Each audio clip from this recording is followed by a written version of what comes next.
Welcome to Abhinav Bharat. నేను అరవింద్. ఆంధ్రప్రదేశ్ రాజధాని అమరావతి అభివృద్ధిలో భాగంగా ఏ ప్రాంతం నుంచి అయినా అమరావతికి సులభంగా చేరుకునే విధంగా ఏపీసీఐడిఏ అయితే మాస్టర్ ప్లాన్ ప్రణాళిక సిద్ధం చేసిన విషయం మనందరికీ తెలుసు.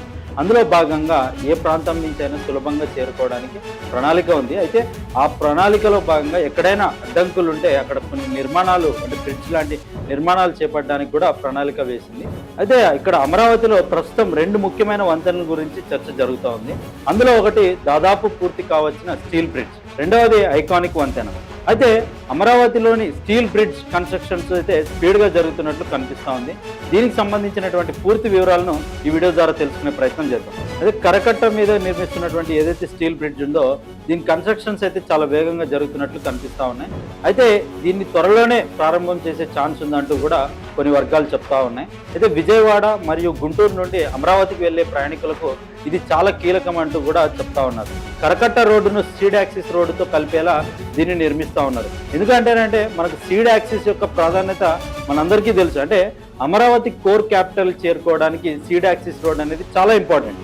ఎందుకు ఇంపార్టెంట్ అంటే ఈ సీడ్ యాక్సిస్ రోడ్డు మీదుగా చాలా ఇంపార్టెంట్ నిర్మాణాలు జరుగుతూ ఉన్నాయి. అంటే సిఆర్డిఏ భవనం కానీ లేక కన్స్ట్రక్షన్ ఎమ్మెల్యే ఎంపీల భవనాలు కానీ, అదేవిధంగా ఈ అమరావతి సెక్రటరియట్ కానీ, కోర్టు కానీ, ఇలాంటి అనేకమైనటువంటి ప్రభుత్వ నిర్మాణాలు అక్కడ జరుగుతూ ఉన్నాయి. కాబట్టి అమరావతిలో ముఖ్యమైన రహదారి ఏదైనా ఉంది అంటే అది సీడ్ యాక్సిస్ రోడ్.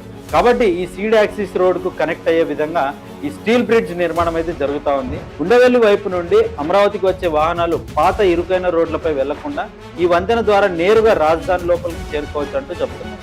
అంటే కరకట్టపైకి వెళ్లాల్సిన పని లేకుండా నేరుగా స్టీల్ బ్రిడ్జ్ ద్వారా నేరుగా అమరావతిలోకి రావచ్చు. అంటే ఇప్పటిదాకా కరకట్ట పైన అయితే ప్రయాణిస్తూ ఉన్నారు, అది చాలా ఇబ్బందికరంగా ఉంది, ట్రాఫిక్ కూడా ఇబ్బంది అవుతుందంటూ ఈ స్టీల్ బ్రిడ్జ్ నిర్మాణానికి అయితే ప్రభుత్వం అడుగులు వేసింది. కరకట్ట రోడ్డు కొన్నిసార్లు వరదల సమయంలో ఇబ్బందిగా మారినప్పటికీ ఈ ఎలివేటెడ్ స్టీల్ బ్రిడ్జ్ మరియు సీడ్ యాక్సిస్ రోడ్డు ద్వారా రాకపోకలకు ఆటంకం ఉండదంటూ కూడా చెప్తున్నారు. అంటే ఈ స్టీల్ బ్రిడ్జ్ నిర్మాణం అయితే అంటే కరకట్టలో సమ్టైమ్స్ అప్పటి నుంచి కూడా గత ప్రభుత్వం వైసీపీ కూడా ఒకసారి కొన్ని సందర్భాల్లో ఆరోపించింది. అంటే కరకట్ట వరదలు వస్తే మునిగే ఛాన్సెస్ ఉంటుందంటూ కూడా కొన్ని ఆరోపణలు చూసాం. అయితే ఇప్పుడు దాన్ని బ్రేక్ చేయాలంటూ కూడా ప్రభుత్వాలు ఆలోచిస్తున్నట్టు చెప్తున్నారు. అంటే ఏదైతే కరకట్ట మీద వరద వచ్చినా, ఏదైనా ట్రాఫిక్ ఇబ్బందులు వచ్చినా, చిన్న రోడ్డు వల్ల ఇబ్బందులు ఎదుర్కోకుండా ఈ స్టీల్ బ్రిడ్జ్ నిర్మాణం ద్వారా అమరావతిలోకి నేరుగా వెళ్ళొచ్చు. అంటే ఎవరైతే ఈ గుంటూరు, మంగళగిరి, విజయవాడ నుంచి ప్రయాణిస్తూ ఉంటారో వారికి ఇది సులభతరంగా ఉంటుందంటూ కూడా చెప్తున్నారు. ఈ ఎలివేటెడ్ స్టీల్ బ్రిడ్జ్ మరియు సీడ్ యాక్సిస్ రోడ్ ద్వారా రాకపోకలకు ఆటంకం తగ్గుతుందంటూ కూడా చెప్తున్నారు. ఈ వంతెన పనులు దాదాపుగా అయితే ఎండింగ్ దశకైతే వచ్చాయి. ఒకవైపు నిర్మాణం ముగిసింది, రెండో వైపు పనులు కూడా వేగంగా జరుగుతున్నట్లయితే తెలుస్తూ ఉంది. ఫిబ్రవరి ఆర్ మార్చి నాటికైతే ఈ యొక్క ప్రారంభం ముగించి దీన్ని ప్రారంభ దశలోకి తీసుకొచ్చే ప్రణాళిక ఉందంటూ తెలుపుతా ఉన్నారు. అంటే దీని ద్వారా ట్రాఫిక్ అందుబాటులోకి తగ్గించి ప్రభుత్వం వేగంగా పనులు చేస్తుందంటూ కూడా చెప్తున్నారు. అయితే ఈ ప్రాజెక్ట్ యొక్క పూర్తి వ్యామం కానీ లేకుంటే దీని యొక్క వెడల్పు కానీ పొడవు కానీ చూసుకుంటే సుమారు 70 కోట్లతో ఈ స్టీల్ బ్రిడ్జ్ నిర్మాణం అయితే జరుగుతుంది.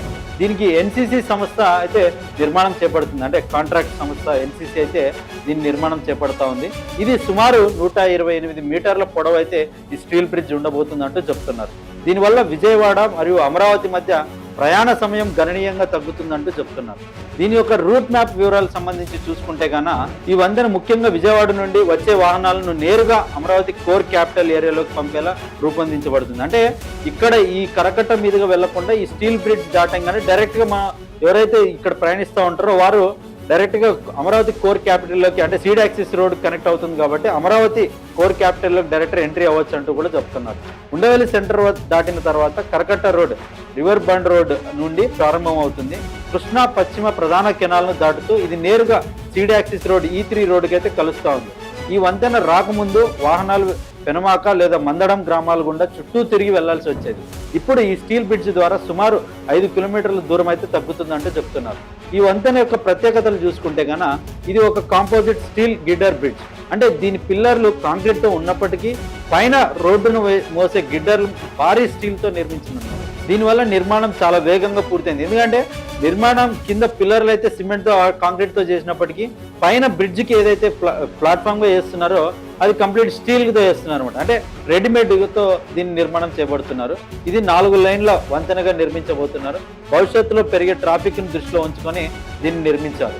అయితే ఇప్పటికే వంతెనపై గిడ్డర్లు అమర్చడం, స్లాబ్ వేయడం పూర్తయ్యాయంటూ కూడా వార్తలు వస్తున్నాయి. ప్రస్తుతం అప్రోచ్ రోడ్స్ అనుసంధానం మరియు ఫినిషింగ్ పనులు జరుగుతున్నాయి. అంటే ఫస్ట్ 1 వే అయితే అయిపోయింది, ఈ 2వ వే పనులు అయితే కొంచెం ఫినిషింగ్ వచ్చినట్టు అయితే చెప్తా ఉన్నారు. ఉండవేలి దగ్గర ఉన్న కేఎల్ రావు నగర్ కాలనీ వద్ద అయితే ఈ నిర్మాణాలు జరుగుతూ ఉన్నాయి. అయితే ఇది గాన పూర్తయితే అమరావతిలోకి గుంటూరు, విజయవాడ మరియు మంగళగిరి ఈ చుట్టుపక్కల ప్రాంతాల వాళ్ళు సులభంగా అమరావతి కోర్ క్యాపిటల్లోకి చేరవచ్చు. అంటే ఇది ఎందుకంటే ప్రధానంగా సీడ్ యాక్సిస్ రోడ్ కనెక్టివిటీ ఉంది కాబట్టి సీడ్ యాక్సిస్ రోడ్ కనెక్ట్ అయితే ఈజీగా అన్ని నిర్మాణాలకు మనకు కనిపిస్తూ ఉంటాయి. అదేవిధంగా అన్ని ప్రభుత్వ భవనాలకు కానీ లేకుంటే ప్రభుత్వ ఆఫీసులకు సులభంగా వెళ్ళే ఛాన్సెస్ ఉంటుందంటూ కూడా చెప్తా ఉన్నారు. అయితే అమరావతిలో అభివృద్ధిలో భాగంగా ఈ నిర్మాణాలు అనేటువంటిది కీలకంగా అంటూ కూడా ప్రభుత్వ వర్గాలు చెప్తున్నాయి. దీనిపై మీ అభిప్రాయాన్ని కమెంట్ రూపంలో తెలియజేయండి. Thank you.